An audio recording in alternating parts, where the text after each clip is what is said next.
It's that special 3-day stretch where every sports fan has the same homework assignment. Fill out one of these, an NCAA March Madness bracket, and while I'm rooting for everyone to do their best with their bracket, I feel a duty to you to take you behind the scenes with me while I fill out mine with some inside tips from some well-connected friends. Come on, let's go.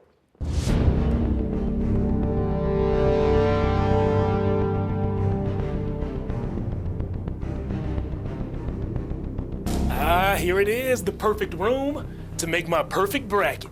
Now I just need some perfect music.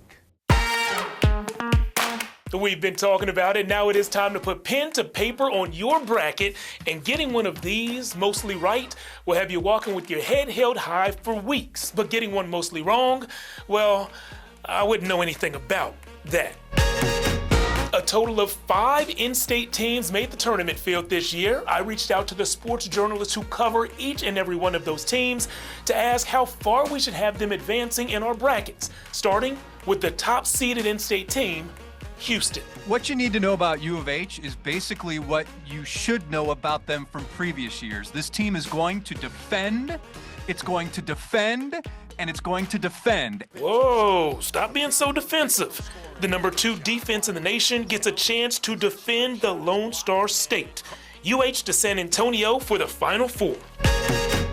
On the other side of the bracket, Texas Tech had one of the most impressive road wins this season. Texas Tech holds on for the miracle. Now, the Red Raiders hope to get a few wins in the training room. If they're healthy, they can beat anyone in the country.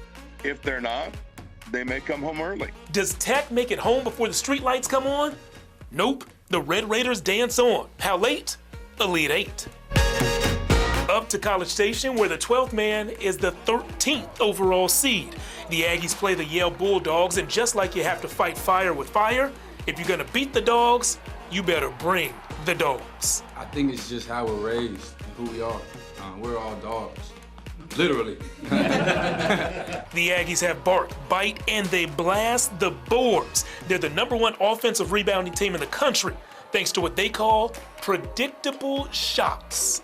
They really value taking shots in the rhythm of their offense to make it quote-unquote predictable as to when to crash the boards. A&M gets a close win over Yale, but falls to Michigan. Baylor has some star power in guard VJ Edgecombe, a predicted top 5 NBA draft pick. When VJ Edgecombe's on the floor, everything's different. Who will run into the predicted number 1 NBA pick in the second round. I like to say I have the Bears going to the second round and taking on Duke. And then we'll have the VJ Edgecombe versus Cooper Flagg matchup, which I think a lot of people would draw eyes to. We see the NBA's future in Baylor's final game. Bears bounced in round 2. Last but not least, the Longhorns. Texas is happy because it's healthy. We got Kendall Weaver back. I think Texas beats Xavier and Dayton, then shocks Illinois. That would lead to a rematch from one of UT's most impressive wins of the year. Why not? Rodney Terry and the guys are laughing all the way to the Sweet 16. That's how I see this year's bracket shaken down. All 5 in-state teams win at least one tournament game, with one team, Houston, advancing to the Final Four. You think your bracket's better than mine? Prove it. Reach out to me on social media at Jeff Jones Sports.